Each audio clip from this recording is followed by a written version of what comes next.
weeks removed from your last fight. Yeah. In retrospect, how do you feel about it? What went wrong?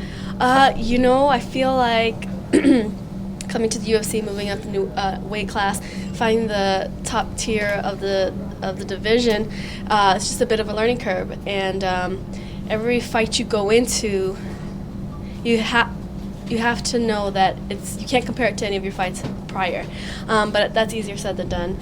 And there were things that I take away from it that I did really well, and there are things that I take away from it that I could have done better. And I was improving on my boxing, and I really wanted to prove to myself that I could stand and throw, and I'm really proud of myself for doing that. But there were other things that I wish I could have done, and that's why I have some more fights on my contract to do that.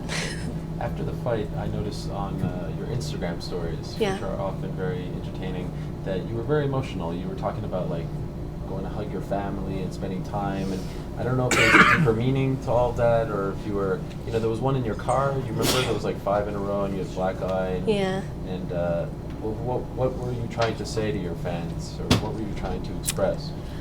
Sometimes I think that as an athlete and as a fighter, I can be consumed and really selfish about my career. And at the beginning of my camp, my father-in-law got in a really bad accident and was in the hospital, and they were telling us that he wouldn't be able to walk, and doing all his rehab and stuff. And it really put things into perspective for me, because I get to wake up every day and get out of bed and do what I love. And I just think it's important to sometimes take a step back and appreciate the things you have, and appreciate the people that are in your life, and to cherish every second you have with them, because you never know what's going to happen. How is your father-in-law now? He is he's doing better. He's at home now, and we're still working on the rehab, and we're just trying to be in his corner, because he has a big fight ahead of him. So we're just being in his corner, and just trying to be supportive. You also said before the fight that after the fight against Rose, you kind of had to regain your love for mixed martial arts or martial arts. How are you processing this loss? Do you feel the same way, or? I know the reason why I lost is I'm proud of myself for the way I fought, but I know that the reason why I lost is because I was restricting myself from some of the things that I could have done, and that does kind of reignite my passion for fighting.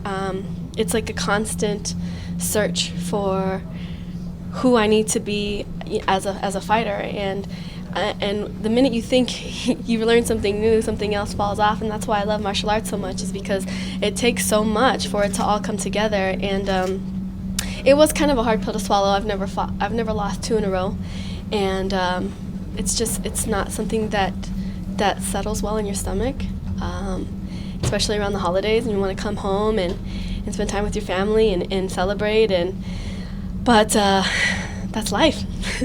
And I'm grateful for the opportunity. I know that I went out there and I did well. Tisha's a highly ranked fighter. She's going off to fight big names as well, and I'm just proud to say that I got in there and threw down with her. So. When you look at the growing state of the women's divisions in the UFC, you came from atomweight. How much do you think that division would, I think, be a good one to have here in the UFC? I think they should add a lot more weight classes, especially for the women, because we hold on to weight differently than men do, and if you give the women a division to flourish in, where they're not having to struggle to add muscle, to cut weight, then they're going to show up. I think we've done a good job at coming into the UFC and showing that we're just as passionate as everybody else. Give them the platform to show their skills and abilities, and they're going to show up every time. So. Would you ever consider going back to atomweight if it were here in the UFC? I don't know. I guess you can never. I'll never say never, but I do feel comfortable at 115. worry less about cutting weight and worry more about training, and I think that's more important, and I'd rather take that advantage. But like I say never. If the division opens and it's a good opportunity for me, then we'll see where it takes me. Now that 2017 is almost done, 2018 is coming up, I feel like it's sort of been like a tale of 2 years for you. You've become like a superstar almost. You're on MTV and Body Armor and stuff, but in the cage it hasn't gone your way. How would you describe this year? How does it feel like a mix of emotions? Yeah, 100%. You know, fighting is my passion, martial arts is my passion, but I also understand that it's important for me to take advantage of this platform that I'm on so that I can build my brand, so that when I'm done fighting I have something to fall back on.